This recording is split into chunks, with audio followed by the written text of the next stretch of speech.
America అధ్యక్షుడు Donald Trump ప్రభుత్వానికి federal కోర్టులో భారీ ఎదురుదెబ్బ తగిలింది.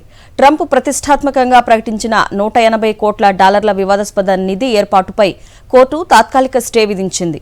డెమోక్రాట్ల హయాంలో వేధింపులకు గురైన బాధితులను ఆదుకునేందుకే ఈ నిధి అని ట్రంప్ చెప్తుండగా, ఇది కేవలం ఆయన రాజకీయ అనుచరులకు లబ్ధి చేకూర్చేందుకేనంటూ కోర్టులో పిటిషన్ దాఖలైంది. దీనిపై Virginia federal court judge Leonie బ్రింకేమో కీలక ఆదేశాలు జారీ చేశారు. గత డెమోక్రటిక్ ప్రభుత్వాల హయాంలో రాజకీయ కక్ష సాధింపులు, చట్టపరమైన వేధింపులకు గురైన వారిని ఆదుకుంటామంటూ ట్రంప్ ప్రభుత్వం ఈ నెలలోనే 1.8 బిలియన్ల భారీ నిధిని అధికారికంగా ప్రకటించింది. జనవరి 6 నాటి యుఎస్ క్యాపిటల్ దాడి కేసుల్లో శిక్ష పడిన ట్రంప్ మద్దతుదారులు కూడా ఈ నిధి కోసం దరఖాస్తు చేసుకోవాలని భావించారు. అయితే ఈ నిధి ఏర్పాటు రాజ్యాంగ విరుద్ధమంటూ డెమోక్రటిక్ ఫార్వర్డ్ అనే లీగల్ సంస్థ కోర్టును ఆశ్రయించింది. విచారణ జరిపిన జడ్జ్ బ్రింకెమా జూన్ 12న పూర్తిస్థాయి విచారణ జరిగే వరకు ఈ నిధిపై స్టే విధించారు.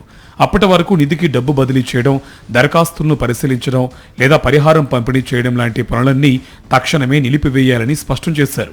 నిజానికి ట్రంప్ ప్రభుత్వ హయాంలోనే తాము రాజకీయ వేధింపులకు గురయ్యామని, కానీ ఈ నిధి నుండి తమను మినహాయించే అవకాశం ఉందని పిటిషనర్లు కోర్టుకు తెలిపారు. కాంగ్రెస్ ఆమోదం లేకుండా ప్రజాధనాన్ని ఇలాంటి రాజకీయ బహుమతుల కోసం ఖర్చు చేసే అధికారం ఏ ప్రభుత్వానికి లేదని వారు వాదించారు. మరోవైపు ఈ నిధికి మూలమైన ఐఆర్ఎస్ కేసు డీలుపై కూడా విచారణ జరపాలని 35 మంది మాజీ ఫెడరల్ జడ్జిలు కోరడంతో ట్రంప్ ప్రభుత్వానికి ఇబ్బందులు మరింత పెరిగాయి. ఇప్పటికే వాషింగ్టన్, కాలిఫోర్నియాలో కూడా ఈ నిధిపై కేసులు నమోదు కాగా పలువురు రిపబ్లికన్ నేతలు సైతం ట్రంప్ నిర్ణయాన్ని బహిరంగంగానే వ్యతిరేకిస్తున్నారు. ప్రస్తుతానికైతే జూన్ 12 వరకు యథాతథ స్థితిని కొనసాగించాలని కోర్టు ఆదేశించడంతో ట్రంప్ ప్రభుత్వానికి తాత్కాలికంగా బ్రేక్ పడినట్లయింది. జూన్ మధ్యలో జరగబోయే కోర్టు విచారణలో ఈ $1 బిలియన్ ఫండ్ భవితవ్యం తేలనుంది.